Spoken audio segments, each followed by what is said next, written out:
Redditors who have died and come back to life. What did you see? Overwhelming peace and happiness, a bright, airy, and floating feeling. I live a very stressful life. Imagine finding out the person you have had a crush on reveals they have the same feelings for you, and then you win the lotto later that day. That was the feeling I had. I never feared death afterwards, and I'm relieved when I hear of people dying after suffering with an illness. Black void. Peaceful. No body, but felt as if I was floating on my back in the ocean. Lots of waves. I knew I'd die, but knew everything would be okay.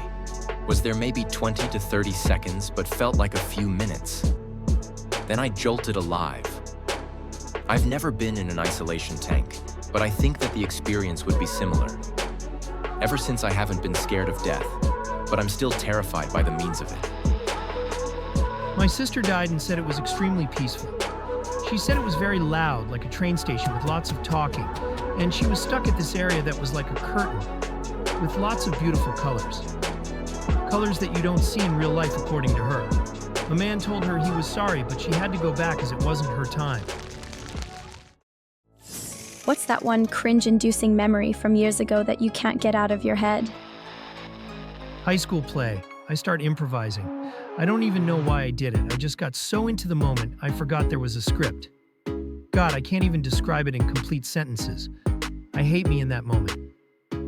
It was Godspell. Kind of like the Bible, but confusing, non-linear, and musical. And I was one of the stuck-up priests. When Jesus started talking about God stuff, I was technically supposed to be quiet, but I was all like, "This man commits blasphemy."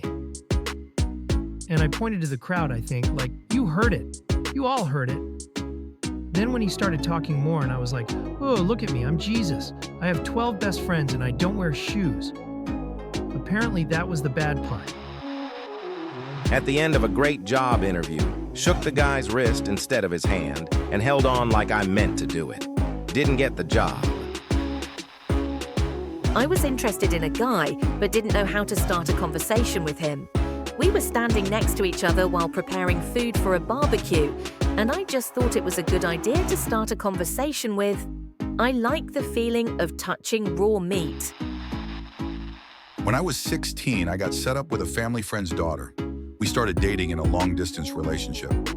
After a month or so, it was school holidays and I went up to visit her. I didn't have a lot of money, but I wanted to buy her a gift and settle on a beautiful jigsaw puzzle. She wasn't too happy about the gift because she was blind. Yes, I bought my blind girlfriend a jigsaw puzzle. In the moment, it seemed very appropriate because each piece was unique, right? She can feel the pieces, right? Pure effing cringe. Still haunts me. What improved your life so much you wished you did sooner? I stopped living my life just waiting for the weekend. When you work 5 days a week and have just 2 off, it's not good to be always waiting for those 2 days. You can plan something meaningful or fun every day, even if it's just a small thing. Learned Spanish. Now I have a lot of amazing Latino friends, and I got a lot of great gigs and opportunities because of it. Bachelor degree at 47 years old. Master degree at 50 years old. Doubled my salary in 4 years, from just getting by to on track for retiring at 60. Just packed up and moved thousands of miles away. Left everything behind and just started over.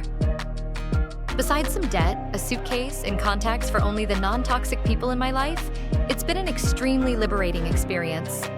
And looking back, nothing was really preventing me from doing it sooner. No real reasons, at least.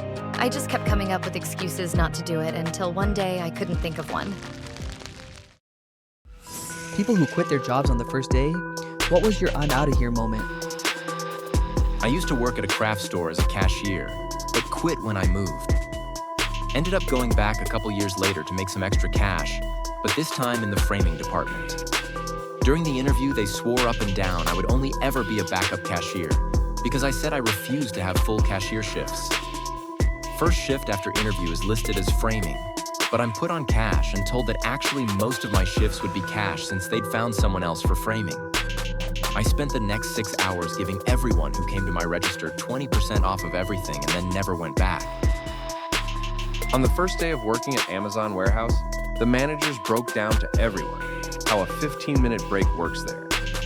Walking to the break room is 2.5 minutes, 10 minutes of actual break, and then 2.5 minutes to go back to your station. It took me 2.5 minutes to walk to my car, and I took a forever break. A long time ago, not long after getting my papers as a chef, I had an interview at a hotel for a position in the kitchen.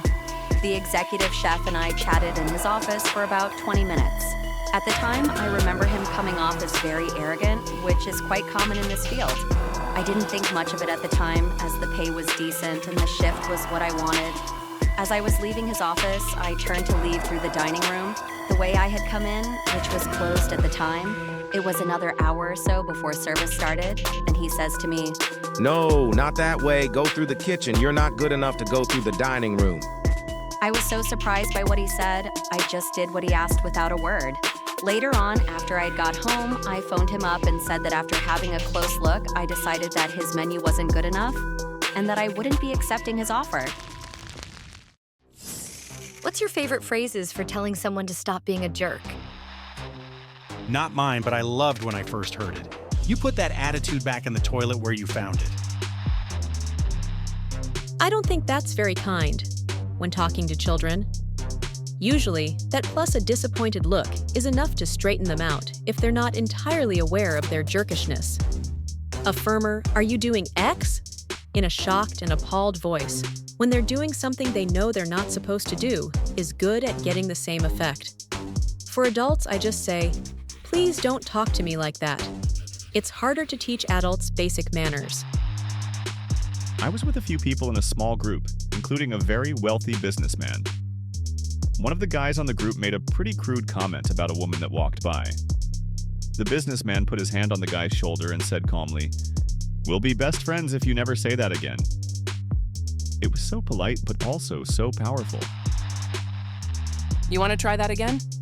Or, you might want to walk some of that back. Or, that didn't come out the way you hoped.